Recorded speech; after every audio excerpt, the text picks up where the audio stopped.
So BlackRock just bought $600 million worth of Bitcoin, their largest buy so far this year. And actually, the entire day is in the theme of BlackRock, as the CEO said, my God, if we can tokenize bonds and stocks tomorrow, it would democratize investing in all ways we can't imagine. And Michael Saylor also reposted a little clip of his where he said, if you're frightened of debasement of your currency, you can have an internationally based instrument called Bitcoin.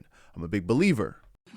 If you're frightened of your debasement of your currency, or you're frightened of your economic or political stability of your country, you could have an internationally based instrument called Bitcoin that will overcome those local fears. And so I'm a big believer in the utilization of that as an instrument.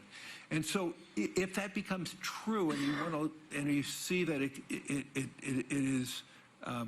it could be a proper hedge against maybe hope security or equities, the question is, could you see a 2 or 5% allocation?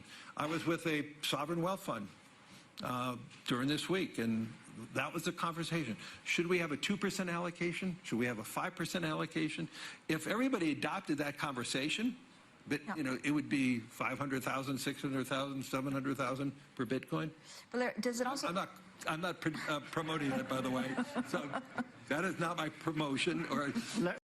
I find it pretty crazy that this is not everywhere right now. The freaking that Larry Fink. Man, you gotta understand how important this is. He at first signed with Trump. They all said, man, we don't get it. It doesn't make sense. 𝗖𝗢𝗀𝗏𝗏𝗏𝗏. And all of a sudden, he's basically right now saying as well, he was with a sovereign wealth fund. And all they were thinking of is, hey, but how much to put in? Not everybody's thinking like that. But if they were, you can see where the prices would go. And I kind of believe him as well, which is basically along the lines of, well, they're all asking themselves the question. But a lot of them are asking it, not really going for it, if you get my drift. They're like, what should we do? And then they don't get an answer. They don't know what to decide. So they skip it for now.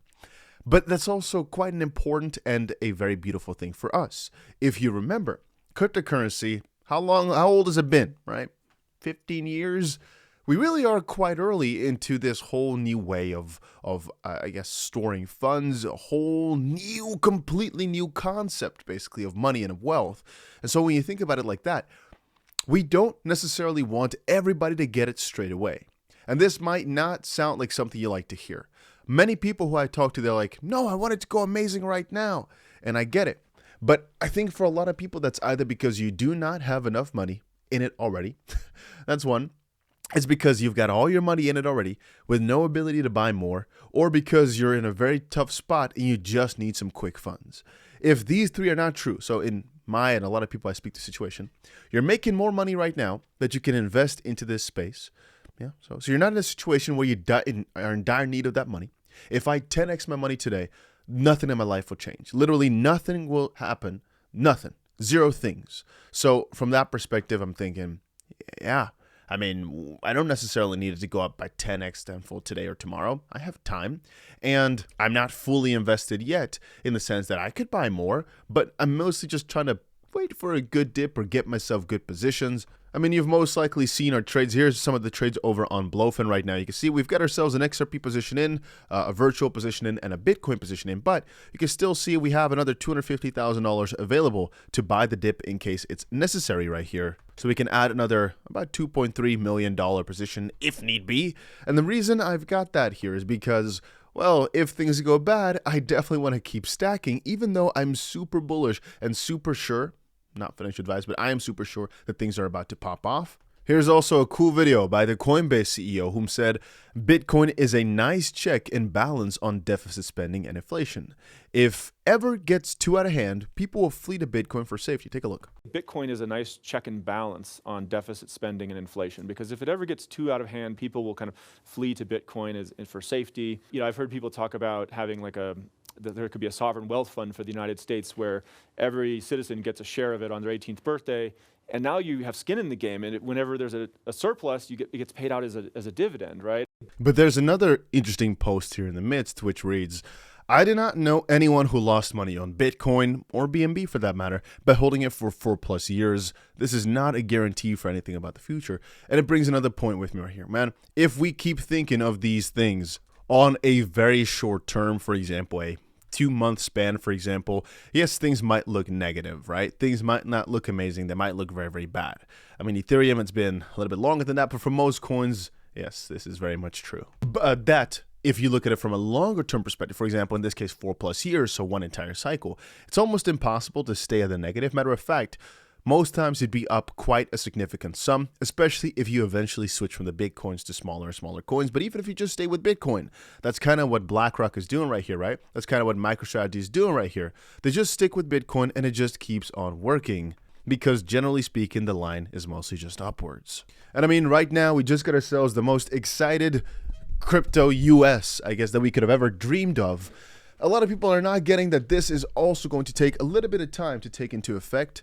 But again, would we really be happy if it all happened within one day? Because if we, you, I, we all know what we're holding, and we all believe that Bitcoin, for example, is going to $10 million. And by that logic, if some of these coins keep their same relative market cap, so their same market dominance, are going to do some massive multiples from here, and many coins will pop up that eventually will go to trillions, so people can make thousands of X's on their money. They can turn $1,000 into 7 million, and it would just be normal basically. But then over a 10-12 year period, let's say, right?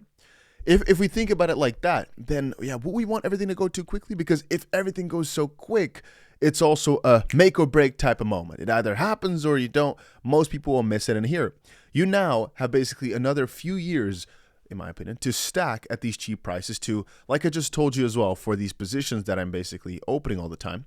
If I just open one, right, I just open it right now. I could open it with all my money, sure.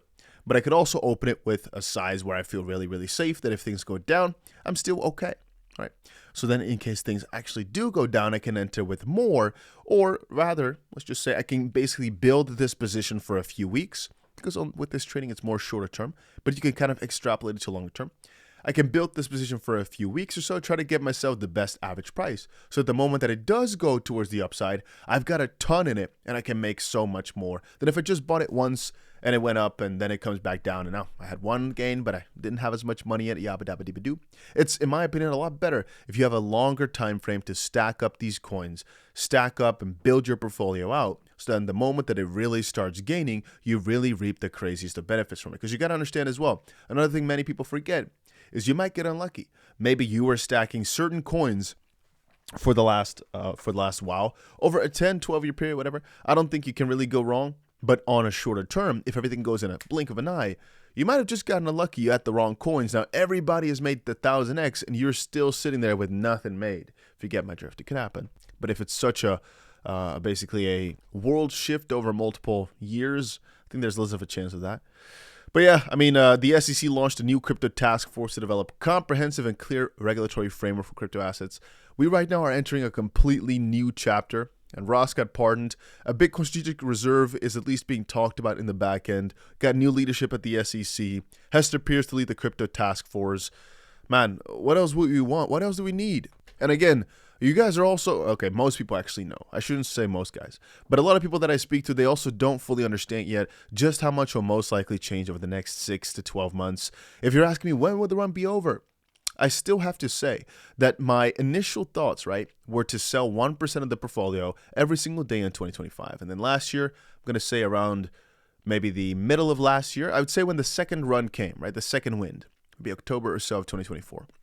Actually, somewhere there I stated, you know what, I think January 2025 is too early to start selling. It'll most likely have to be a little bit further than March of 2025, because it seems this run is slightly delayed, as Trump coming in is mostly going to cause for a little bit of a lagging indicator or a lagging effect, where maybe this top will only be in basically January of 2026, and by that logic, selling from March 2025 is a bit too early. Then again, it is wiser to some extent to sell into the bull and basically buy into the bear, rather than trying to time the top and time the bottom, or that's the opposite side, just basically have your coins, not sell them at all, and just keep waiting it for the next season. And when things are low, you just keep stacking them, because ultimately there's also this risk that you're selling them at a point where the price will never go below again. So basically with XRP, you name it, you sell them at $3.50 because you thought it was really, really high, but now the price goes to $30, and then the lowest it will ever go to is, $8, for example. So you still have to buy back a double of what you once sold at. Might feel bad.